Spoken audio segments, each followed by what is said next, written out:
12 জানুয়ারি স্বামী বিবেকানন্দের জন্মবার্ষিকী উপলক্ষে দক্ষিণ দমদম পৌরসভার 11 নম্বর ওয়ার্ডের পৌর প্রতিনিধি মৃন্ময় দাসের উদ্যোগে সকালবেলায় প্রভাত ফেরির মাধ্যমে শুভ সূচনা করা হয় এবং প্রভাত ফেরির শেষে স্বামী বিবেকানন্দের মূর্তিতে মাল্যদান করেন এবং মাঠে যোগব্যায়াম, আঁকা প্রতিযোগিতা, দৌড় প্রতিযোগিতার মাধ্যমে অনুষ্ঠান চলতে থাকে এবং সাংস্কৃতিক সন্ধ্যায় উপস্থিত ছিলেন রাজ্যের শিক্ষামন্ত্রী, এলাকার বিধায়ক ব্রাত্য বসু এবং ভারতবর্ষের শ্রেষ্ঠ সাংসদ অধ্যাপক সৌগত রায়।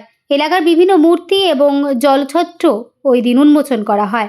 এরপর মঞ্চে তাদের বক্তব্যের মাধ্যমে অনুষ্ঠানের সমাপ্তি ঘটে।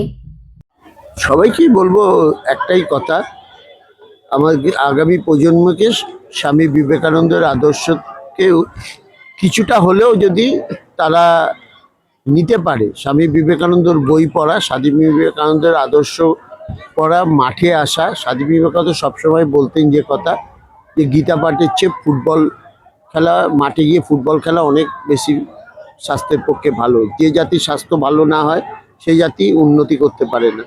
সেই স্বাস্থ্যই সম্পদ। স্বামী বিবেকানন্দের সেই চিন্তাধারা আজকে 163 বছর আগে যেটা বলে গেছিলেন, আজও আমাদের সেই একই কথা বলে যেতে হচ্ছে।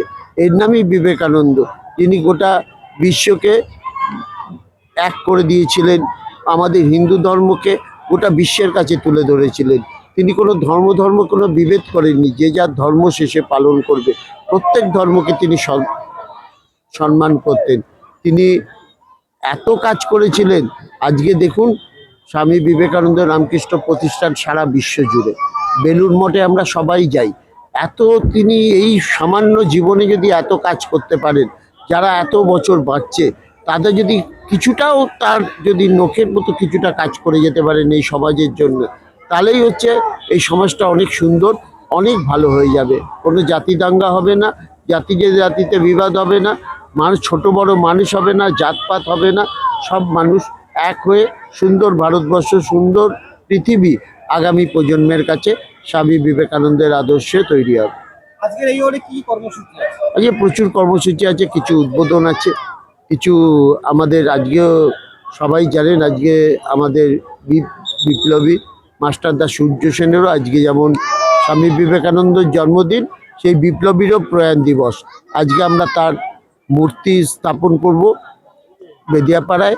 তার সাথে সাথে আমাদের ইন্দিরা মঞ্চ, যে 1984 সালের পর থেকেই আমরা সেখানে অনুষ্ঠান করে থাকি স্বাধীনতা দিবসে, সেখানে আমাদের ইন্দিরা গান্ধীর মূর্তি, আমাদের তৃতীয় বিশ্বের মহান নেত্রীর মূর্তি স্থাপন করব। আমরা একটা কমিউনিটি সেন্টার, যার মন্ত্রী নাম দিয়েছেন পোলাও, সেটার সূচনা করব। আমরা জলছত্রের সূচনা করব। আমরা বসে আঁকো প্রতিযোগিতার প্রাইজ দেবো। আমরা আমাদের আজকে একটা দলীয় কার্যালয়ের উদ্বোধন করব। আমাদের একগুচ্ছ কর্মসূচি আজকে সারাদিন আছে। আপনারা সবাই আমাদের পাশে থাকবেন। আমাদের সুন্দর বেদিয়াপাড়া গড়তে আপনাদের সকলের সহযোগিতা একান্ত কাম্য।